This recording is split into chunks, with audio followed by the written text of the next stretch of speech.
What's going on, Guardians? My name is the Black Link, and we're coming back at you Thursday, May 12th, 2022. Can you believe we're almost halfway through the month of May? We've got like a week or so before the official release of Destiny 2 Season 17, and in this week's issue of the Bungie Weekly Blog, This Week at Bungie, we're learning about how one major PvP game mode is going to be changing moving forward. I am, of course, talking about the Iron Banner. Lord Saladin will be back next season with some major changes to this Pinnacle game mode. And in this week's TWAB, we're learning all about what's coming, including a returning fan favorite PvP mode. Oh yeah, you D1 veterans are knowing what I'm talking about here. Welcome back to Rift. Let's dive on into the news today. As I said before, the major point of news this week is, of course, circulating around changes in the Iron Banner, and Bungie goes through basically all of them here, starting out with a change to the way power is going to work in the banner. Power level in PvP has always been confusing to new players, and it's quite different than the normal Crucible. And so, in reference to Iron Banner, we want to open up the mode to more players, so power level is now disabled in Iron Banner. To clarify, power level will still be active in Trials of Osiris as the PvP in-game mode. That's already a pretty major change there. Power level no longer matters in Iron Banner, which in my opinion, I actually think that's probably a pretty good change. Bungie's been moving towards this sort of thing for a while now. Of course, a season or two back, they stopped counting artifact power in Iron Banner because you had those people who were basically just farming out artifact levels and getting that power advantage in the game mode. And I can see this as a natural evolution of that. Anyways, moving on, we also know that having Iron Banner be control for the last few years has grown a little stale for some. So for Season 17, we're bringing back an old favorite, Rift, which was of course one of the PvP game modes from Destiny 1. Really excited to hear that Rift is going to be coming back to Iron Banner next season. And of course, they'll be explaining a bit more about that here in the TWAB. But additionally, we've also got some changes to the way you're going to be earning rewards. Iron Banner tokens will be removed starting in Season 17, and those will be replaced by a similar ranking system likened to Saint 14 and Shaxx.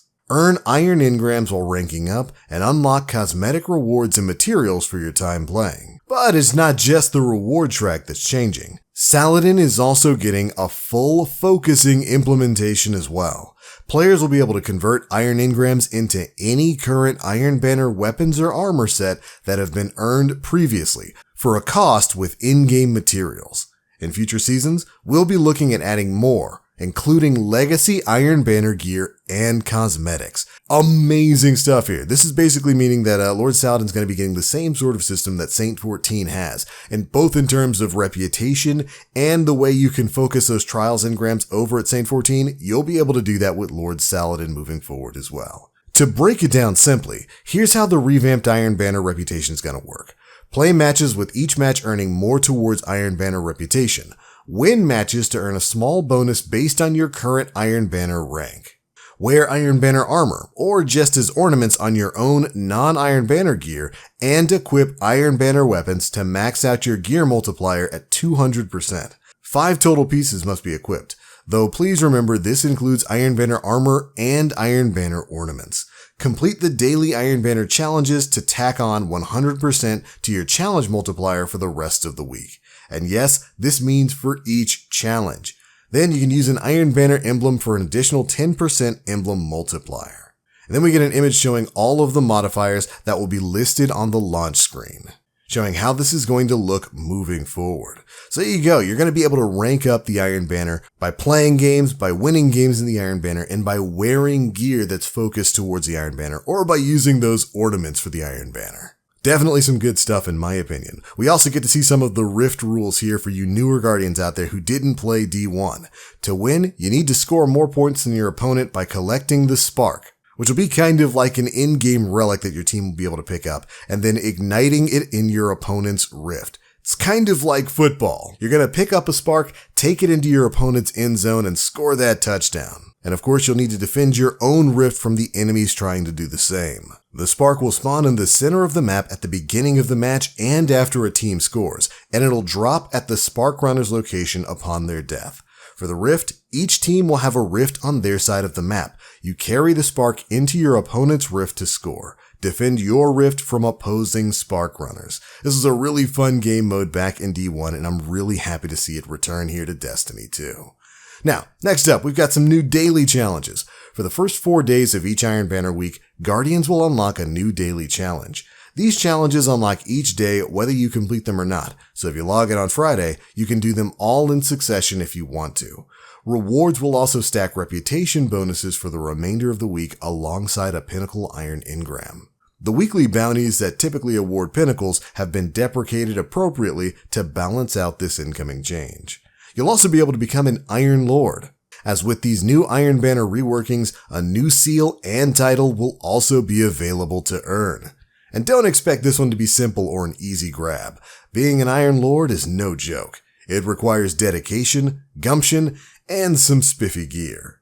But to set expectations for this new seal and title, Iron Lord hopefuls can expect to spend around 15 to 20 hours to unlock the flare. And of course, some of the more hardcore players could unlock this in 1 week if they really focused on it, but Bungie expects most players to need at least a second week and maybe even a second season.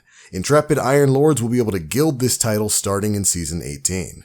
Additionally, we'll also have a new quest to take part in as well. For anyone that may be scratching their head at some of these changes, Lord Saladin will offer a brand new quest that will introduce all of these features and demonstrate how they work.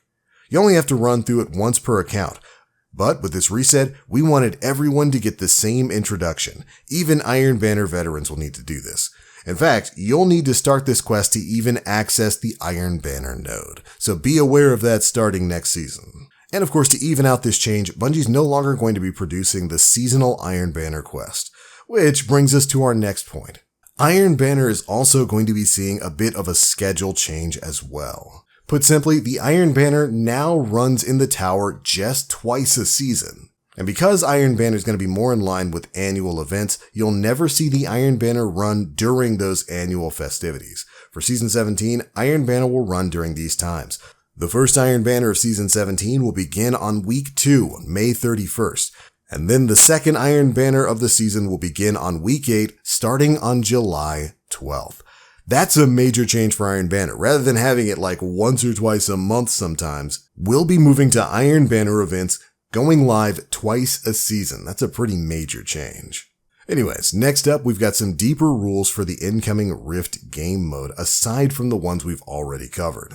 For instance, if you're the one holding onto the spark and you hold on too long, it's gonna detonate. Team resurrections will also be enabled in Rift, so make sure you help your teammates in the middle of a push or if you're trying to play defense. There will be no points for kills, just for spark dunks, so playing the objective is key. You have to play the objective if you want to win. When Rift is in Iron Banner, the hunt is on when your team has the spark. When that music intensifies, it's time to score. And now, additionally, there are several ways to extend the match past the normal time limit. First up is continuation. At the end of regulation time, if the current spark holder could change the outcome of the match, either if the game is tied or if the current spark holder is down 1 point, the match continues until the current spark holder drops the spark or scores. Then we've got sudden death multi-spark. If there's a tie after time is up, the game enters a 90-second overtime where 3 sparks spawn in midfield.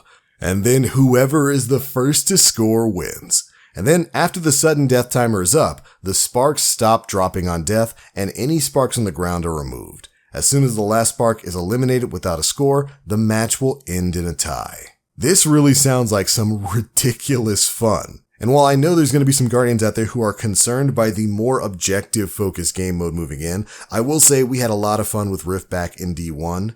And with all the extra abilities and changes we've got here in D2, I'm really looking forward to giving this game mode a shot. And we're even going to have a brand new map to give it a shot on as well. In one of their largest maps yet, we're getting a new Crucible environment called Disjunction. It's a symmetric map with a base on either end, 3 lanes with plenty of crossovers and large backfields. It takes place in the swampy pyramid area of Savathun's throne world, so you can expect all the environmental art designs therein. Disjunction, of course, is going to be made available on day 1 of Season 17 for all 6v6, 3v3, and free-for-all game modes in the Crucible as well as in Iron Banner. But beyond that, we've also got some other Crucible changes to go over really quickly. Season 17 is also going to be bringing zone control back to the Crucible. For those who may not be familiar, zone control is a 6v6 game mode like Control, only Guardians don't get any points for kills. You only get points for capturing zones. Essentially, players will get points every 15 seconds for every zone that's currently in their control. So it's much more about diving in and setting up defensive positions on some of those control points. Zone control is going to be launched via a new Crucible Labs node starting in week 5, that's June 21st, and will be available until the end of the season with the exception of when Iron Banner is live. So make sure you go in and try it out. But additionally, we've also got some tuning changes to existing Crucible modes, starting with Control. First up, teams now gain 1 point per participant when capturing a zone rather than 1 flat point. This is how Control works in Destiny 1. Happy to hear that it's coming back. Then, in Elimination, time limit has been lowered to 90 seconds to match that of Trials of Osiris. Then we got some changes for Mayhem. Points for super kills has been increased to 3, previously up from 2. They've increased the score target to 200, which was previously 150, and they've decreased the time limit to 7 minutes, down a minute from 8. Then, for Rumble, they've increased the time limit to 10 minutes, and for Showdown, they've bumped up the round score targets from 10 to 15. There we go. That's it for all of the Crucible changes we have to talk about in this week's TWAB. Next up are some Gambit reputation changes. Bungie has increased the base reputation gain for a match from 50 up to 75, and they've also increased the value of each streak from 15 up to 20. This increases the top-end reputation gain, which is basically a win when you're on a 5 streak during the Mythic and Legend ranks, to 250 a match, and on the low end, which is a loss with no win streak, to 75 up from 50. Overall, your gain should be around 25% faster just from this change. Additionally, Bungie's made some changes to ritual reputation streak balancing. The activity streak now takes the sum of streak values across the 4 reputations, Gambit, Crucible, Strikes, and Dares, and adjusts them to a maximum of 5 total. If you complete a match that would bring the sum of these over 5, it subtracts a point from the streak of every ritual besides the one you just played. Most importantly, entering any non-ritual activity will have no effect on your streak now. And then they give us a couple of examples to help us understand that. For example, you play 5 Crucible matches. That means you have an activity streak of Crucible 5. Then you play a Gambit match. You now have Gambit 1, Crucible 4. You play 2 more Gambit matches. You now have Gambit Streak 3, Crucible Streak 2. You play 1 Strike. You now have Vanguard Streak 1, Gambit Streak 2, Crucible Streak 1. Then you play another Strike. This would leave you with a Vanguard Streak of 2, a Gambit Streak of 2, and a Crucible Streak of 1. Hopefully that was easy enough for you Guardians to understand, but basically Bungie's going to be revamping the ritual playlist streaks so that it's easier to keep those streaks up. They won't go above 5, but you won't lose everything for not playing in a ritual activity. I like the change. Finally, for this section, we have updated news on Grandmaster rejoining. Starting in Season 17, if you get error-coded out of a non-match-made Nightfall of any level, you will now rejoin after login. While in this state, you won't be able to change equipment builds within the game, the apps, or any third-party websites, though. And there we go, that's it for the major ritual playlist changes that are coming next season. The last thing we have to talk about are some Eververse changes, which may wind up being a little controversial based on how you feel about the Season Pass itself. In Season 17, Bright Dust acquisition from bounties and challenges is going to be the same as Season 16, but Bungie is going to be adding a voluntary option for rank purchases. Much like in Season 16, rank purchasing will be available starting in Week 3. In addition, they'll be offering a new rank package that includes 10 season ranks that you can purchase only once a season. Available in the Eververse Seasons tab on the first day of Season 17, there will be the option of the Season Pass plus 10 ranks for 2,000 silver, or a standalone option of 10 Seasonal Pass ranks for 1,000 silver if you already own the season. Whichever option you go with, the 10 ranks can only be purchased once per account each season. So essentially, at the beginning of the season, you're going to have the opportunity to basically buy those first 10 Season Pass ranks right off the bat using silver purchases. This could presumably give you a bit of a heads up in the race towards Pinnacle Light and the in-game game modes that are going to be coming in future seasons. And I'm real interested in seeing how you guys feel about it. Me, personally, it usually doesn't take really long to get those first 10 season pass ranks anyway. So it probably isn't going to affect me much, but that's just my opinion. But anyways, that's the news and those are my thoughts. Be sure to leave me yours down in the comment section below. This has been a chock full 2 weeks worth of twabs. And I, for one, am really excited about the changes coming to Iron Banner starting next season. But those are my thoughts. Be sure to leave me yours down in the comment section below. And if you enjoyed the video, feel free to drop a like, make sure you subscribe, and hit that notification bell to stay up to date with all the latest stuff we're putting out. I'm out for now. Thanks so much for watching. And as always, I am the Black Link. You Guardians, stay frosty.